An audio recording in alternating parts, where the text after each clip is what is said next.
สมาธิฮะเดี๋ยวนี้เบิ่ง แต่ว่าตัวนี้นี่แผ่นใหม่ได้เนี่ยนี่อันนี้แผ่นเก่าบัดเฮ็ดเนี่ยบ่มีแล้วตัวนี้เอาออก ตอนนั้นแผ่นเก่า17,464,000 17,464,000ถ้าเป็นเงินบาทก็ประมาณอยู่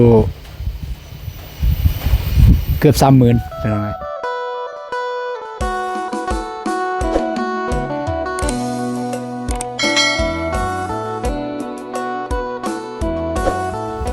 เปิดผ่ามาพี่น้องเลยก็อยู่ที่บ้าน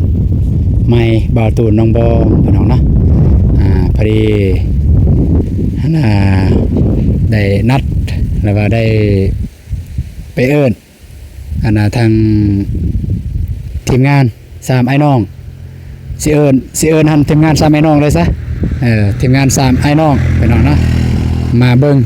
หน้างานแล้วก็สิลมเรื่องราคาเพิ่นจะเอาเท่าใดพี่น้องเนาะกราบทักทายสบายดีเด้อสบายดีพ่อแม่พี่น้องหมดสุขสุขคนกันยินดีต้อนรับ2อาตูนแนลเส้นเก่าเส้นเคยพี่น้องกาสำหรับคลิปวิดีโอนี้กาบ่ได้มีหยังหลายเบาตูนกาสีมาให้ทาง3ไอ้น้องหรือว่าทางน้อมแนงมากวดเบิ่งหรือว่ามาแทกเบิ่งเพราะว่าเบาตูนสิให้เพิ่นกอเว้าเรื่องโบกเว้าเรื่องกอก่อนพี่น้องเนาะสิให้เพิ่นกอแล้วเพิ่นสิเอานำเท่าใดพี่น้องเพราะว่าคืออย่างแต่บ่ตูนเว้าหั่นแหละสิหาพี่น้องก็บ่ทวงบ่ทันพี่น้องเพิ่นค่าเวียกค่างานก็เกรงใจเพิ่นแล้วก็ถ้าเป็นเงินของถ้ามันไม่แต่เงินของบ่ตูนแล้วก็น้องบองเองก็สิท่าได้แต่อันนี้เป็นเงินของผู้ใหญ่เพิ่นซอยแน่อยู่นี่ก็ในเมื่อเพิ่นให้มาก็บ่อยากให้มันซ่าอยากให้มีความคืบหน้าให้เพิ่นได้เห็นพี่น้องเนาะให้เพิ่นได้เห็นว่าความคืบหน้าฮอดไซแล้วสำหรับเฮือนซานบ้านซองพี่น้องเอ้ยไปมีแต่ไปละรุ่นมือนำกันเลยทางสิไปคุยว่าเฮ็ดอันใดแน่บ่ตูนสิบอกเพิ่นนะสิเฮ็ดอันใดแน่มีหยังแน่พี่น้องเนาะก็จึงให้เพิ่นรวมราคาเท่าใดพี่น้องแล้วก็สิต่อรองกันแนวใดก็ไปเบิ่งนำกันพี่น้องมันอยู่ที่เท่าใดบ่ตูนยังบ่ทันได้ฮู้ตอนนี้เพิ่นสิเอาเท่าใดไปนี่แหละพี่น้องเอ้ยนี่เพิ่นมาแล้วนี่รถของเพิ่นนี่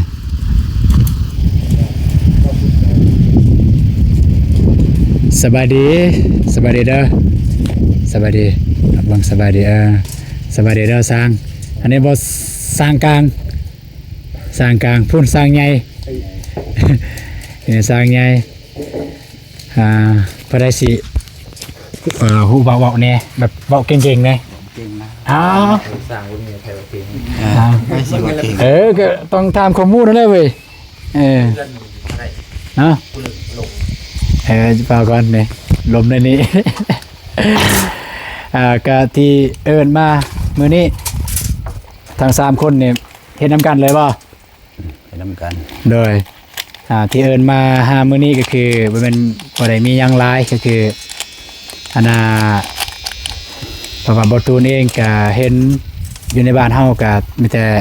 พวกเขา3คนนี่แหละมีเกินว่ามีเวลาแน่ว่าเรื่องการเฮ็ดเฮือนในยามนี้เฉพาะอยู่บ้านเฮาว่าคุมสะดวกก็3คนเฮานี่ค่อนข้างว่าสะดวกแน่คนอื่นคือพี่น้องก็ช่วงนี้เพิ่นเฮ็ดไร่ไถนาเพิ่นเสียหญ้าสวนแน่สิก็บ่ทวงบ่ทันก็เลยได้หานี่แหละได้หาไอ้น้องเฮานี่แหละมาเบิ่งแล้วก็อยากให้มาแทกมาเบิ่งว่าเฮือนจักเม็ดมีแผนว่าสิให้กอแล้วก็ทางหน้านี่คือตัวนี้นี่ตัวหลังคากันศาสตร์นี่แม่นเทแล้วก็อยากให้แทกก้อนแล้วก็รวมเลยราคา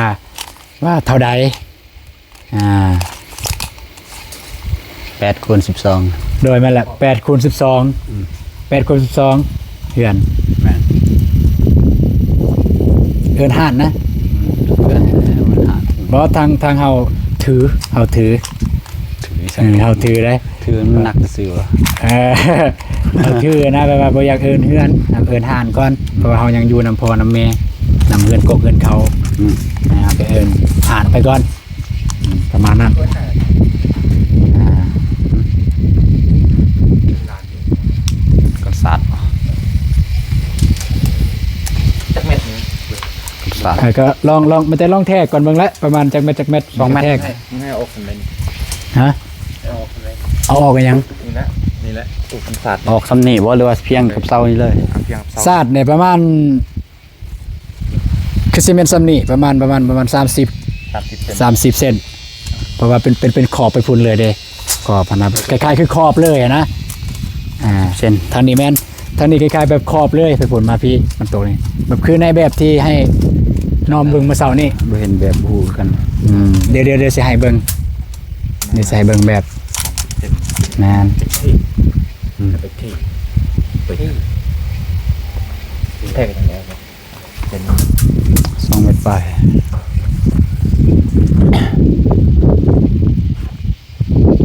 เมตร 2 เมตร อืม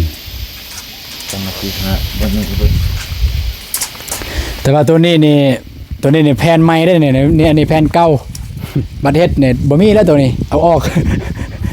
ตอนนั้นแผ่นเก่าเบิ่งนี่บ่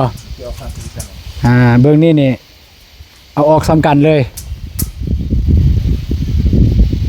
30ออกไปพุ่น 4 เมตร 39มีแต่ตัวอย่างนี้มันมีใครบนเลยครับ ฮะก็เว้าเลย คุณบุกหูไว้จนกูสิทามาคนอื่นก่อนแบบพวกที่เขาเคยเฮ็ดนะกูจะไม่เคยกูเรื่องให้เฮ็ดแบบนี้ได้ สั้นๆก็เว้าเรื่องกอไปก่อนซั่นกันว่า กันคือมันแทนก็ก่อนนี่เลยเนี่ยกับตัวนี้เลยเฮ็ดได้ เห็นได้นะ แต่ว่ากูอยากทำเขาก่อนคนที่เขาเคยเฮ็ดแบบตัวนี้กษัตริย์ทำอะไรนะกู ก็บ่ต่างหยังจากเทนั่นแหละจากเทนี่นะเทพื้นนั่นแหละ ฟังกับ เทแม่นแต่ว่าซันเล็กอยู่เด้อ มันจะยาก เ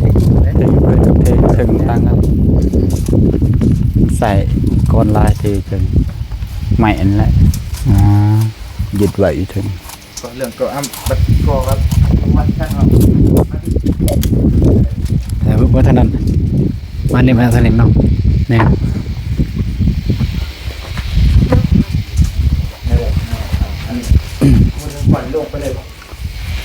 คันห้องจะห้องบ่มีบ่ห้องคัน มีห้องคันเนี่ย2ห้องสำหรับห้องนอน ห้องนอน แม่น ห้อง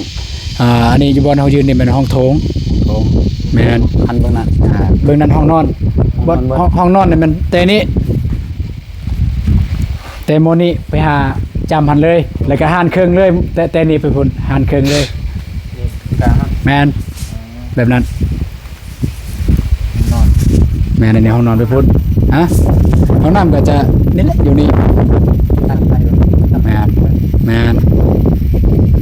ห้องน้ำจะอยู่เบื้องนี้กันบอกอะแต่ว่าห้องน้ำตอนนี้เพราะว่าประตูก็ยังขึ้นบ่ออกว่าบนใดมันงามมันห้องน้ำในระหว่างอยู่นี่กับเบื้องนั้นกับเบื้องนี้นะ นำเบิ่งได้ก็ได้แล้วแต่มักมันบ่ขึ้นกับงามดอก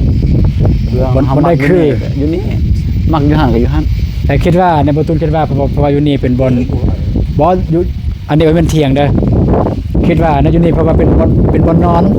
แล้วครับบ่มักน้ำอยู่นี่ก็เลยว่าห้องน้ำอยู่หั่นซะฮะ มันติดกับห้องน้ำเดี๋ยวดีบ่นอน ที่ลงแกนั้นจะเรียน นี่ทางลงอยู่บนนี้ เราอยากให้มันง่ายเลย ทั้งที่นี่ ตัวเดียวเลยบ่ไรประตูบ่ไรประตูบ่ไรแล้วก็เว้าเรื่องประตูอีกประตูเฮือนเรียกว่าปองเอี่ยมมีทุกห้องเลยเรียกว่ารูปประตูมีทุกห้องเลย ตู้ใหม่วะ แมนสำหรับประตูนี่มันในนี้ประตูปองเอี่ยมเฉพาะปองเอี่ยมตรงนี้เนี่ยเป็นประตูไม้แต่ว่าทางหน้าอยู่นี่ตัวนี้นะตัวตกแต่งนะคุณเพราะว่าแมนอยากใส่ตัวเงาเลยแบบแมนตัวเงาเลยแบบว่า ประตูปงเหยียบตัวยาวเลย แม่นตัวยาวเลยตัวนั้นเปิดปิดบ่ได้มีแต่ปิดอย่างเดียวเลย มันบ่แม่นปงเหยียบแล้ว แพ้นะเป็นประตูโซ่ซื่อนะ คันประตูเขาต้องเปิดได้ อันนี้มันบ่เป็นประตู ก็นั่นแหละมันเป็น เป็นแว่น ที่ ซื่ ว่า อ เขา นะ ตก เป็น แต่ แว่ ง น ซื่อ แม่นแต่ว่าทางหน้านี่จะบ่ได้เปิดแต่ว่าทางนี้เปิดเบอร์นี้เปิด จักปองในห้อง ฮะ จักปองคู่ปองในห้อง ทุกปองเลยทุกห้องเลย ในห้องหนึงอันจักปองปองเดียวบ่แบบ สิเอาตัวแบบได้เป็นคู่บ่หรือเป็นขีกอันหนึง อันนึง นะอันนี้ตัวน่าจะมันเป็นคูเป็นคูนะเป็นคู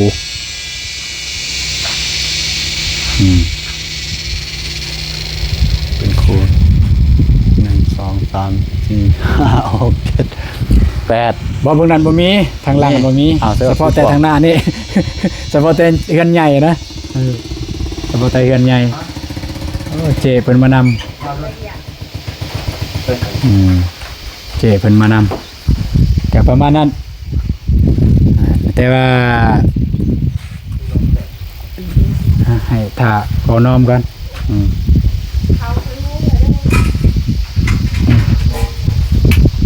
อันนี้ก็ขุดยังบ่ทันแล้วซ้ำขุดอันนี้ทันแล้วใช่ไหมขุดเนี่ย ขุดมือแล้วจังนั้น โอ้ก็ไล่เติบได้หาน้องๆนุ่งๆเพิ่นมาขุดซอยได้นี่ก็พุ่นละจำพุ่นละก็จำเลขเลย ก็จำ ลืมวันนี้สูงนี่จักไหม แทก สูง บ่ฮอด4เมตร3เมตร3 บ่แม่นนะ3เป็นจับ 3เมตร3ลองแทกเบิ่ง ไอ้แม่น เอาแทก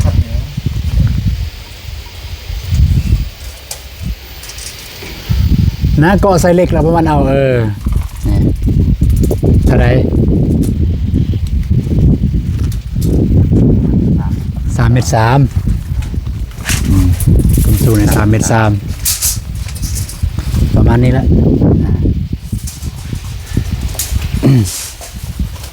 3 สิกอดินจีดินบล็อกกอดินบล็อกเอา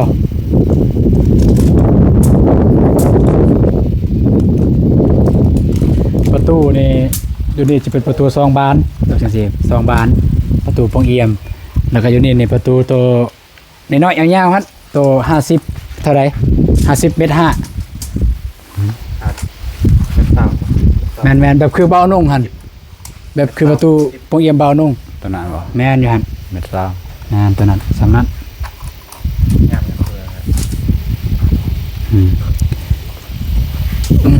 กับประมาณนั้นแหละเหลือวันคุมรายละเอียดกับประมาณนั้นประตูใหญ่กันน่าจะแม่นมีแต่3-4ห้องนอน2ลายเติบอยู่เลยทางออกเพื่อนครัวอยู่เลยก็มีกันประตู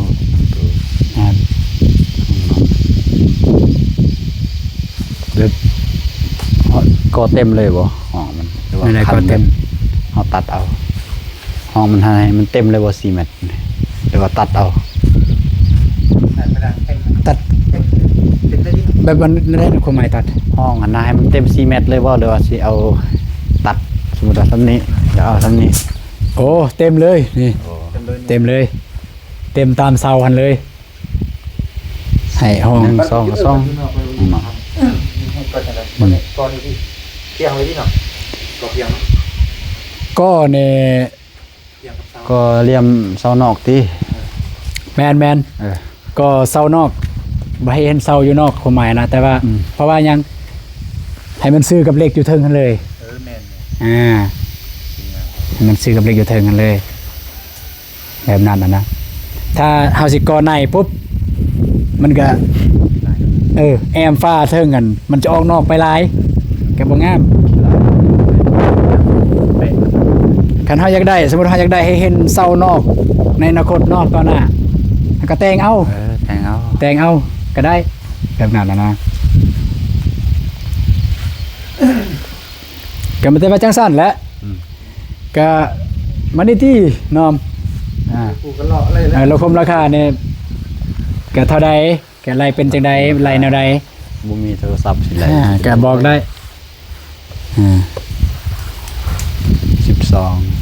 12 12 คูณ 3 นั่นก็บ่ได้ซิกแซกลายหั้นนะบ่มีซิกแซกอีหยังมันแต่12คูณ8คือกอเต็มเลยแบบนั้นจะบ่มีซิกแซกบ่มีเซกอีหยังหั้นนะ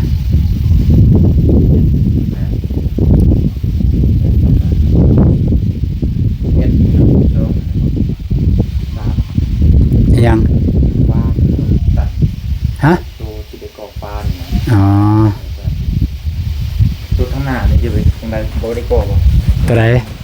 คุณเทื่อนี่อันนี้ของอันนี้บ่ของอันนี้แต่ตัวนี้บ่ได้ก่อปิดบ่ ตัวนี้เนี่ยบ่ได้กอตัวนี้บ่ได้กอ กอมานี่เลย ปิดไปพุ่นเลยนี่แม่นเพราะว่าห้องเนี่ยคือจังซี่นะห้องแต่นี่ไปพุ่นนี่หันครึ่งเลยเท่าใดกันอยู่หันเลยแบบกันอยู่หันเลยแนวนั้นความหมาย โอ้ยคันหันเคิงกับพี่เลยพด แม่นห้องจะเป็นค่อนข้างว่าใหญ่ห้องเน้นห้องนะ เน้นห้อง แม่นเน้นห้อง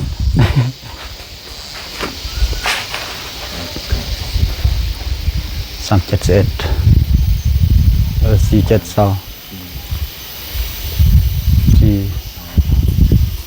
342ฟ้า12 เมตรมันถืออยู่12 เมตรอายุจบ 13นะมันถือ13 เมตรกับตัว30 เซนห้องฟ้า13 เมตร1 2นี่ไฟ15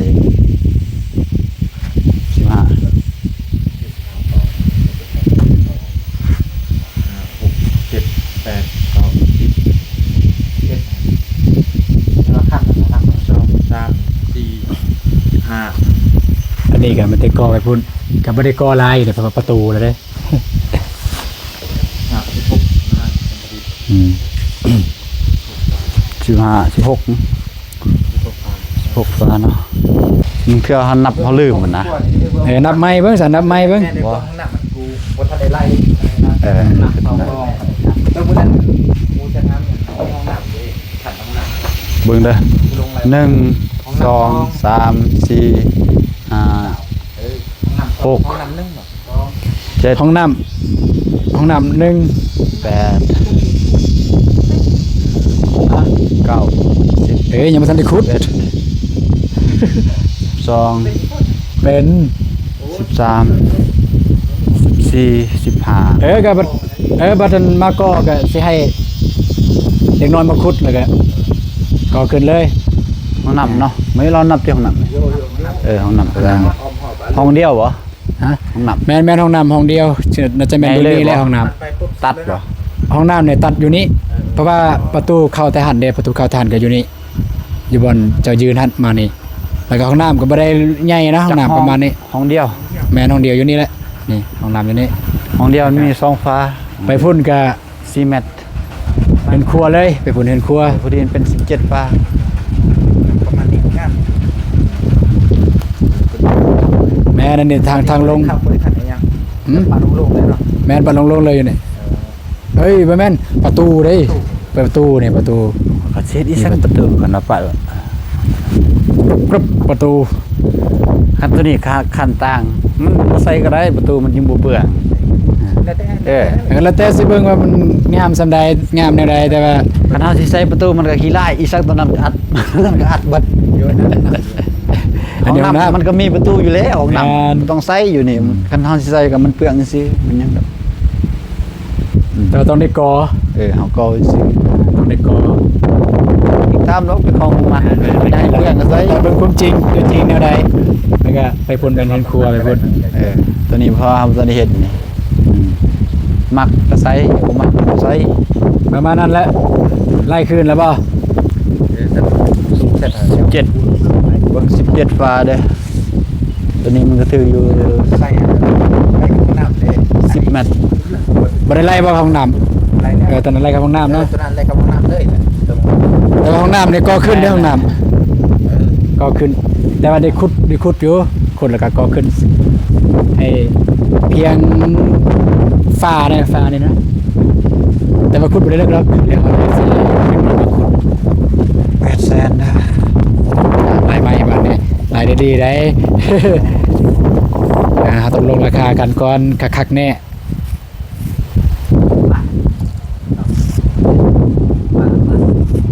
สี่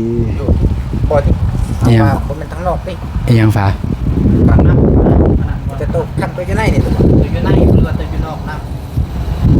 ำ ฟ้าอยู่นอกมันบ่ นอกเต้รู้แบบอ้างกินเด้ตัวนั้นบ่ดีเลยแอมเลย บ่เอานี่บ่ไล่ก็ได้ไล่แต่เฉพาะเฮือนแต่ว่า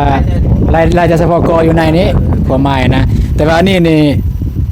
เดี๋ยวจะว่ากันไหมตัวนี้นะความหมายตัวอยู่นอกนี่ว่ากันไหมอันนี้ก็สิงงคือกันแหละไม่ได้กอตัวอยู่ในนี้นะกอตัวอยู่ในซื่อกันซื่อ บอกแบบเป็นกระเตย ก็16 800,000 464,000 เออ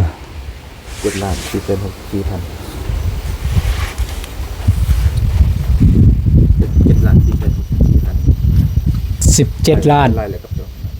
ไล่กับน้ำเลยเนาะ17 ล้าน4แสน17 ล้าน ตื่นก็ได้ 600,000 17 ล้าน6แสนบ่ เออ 400,000 แต่400,000 เป็นไหนเนี่ย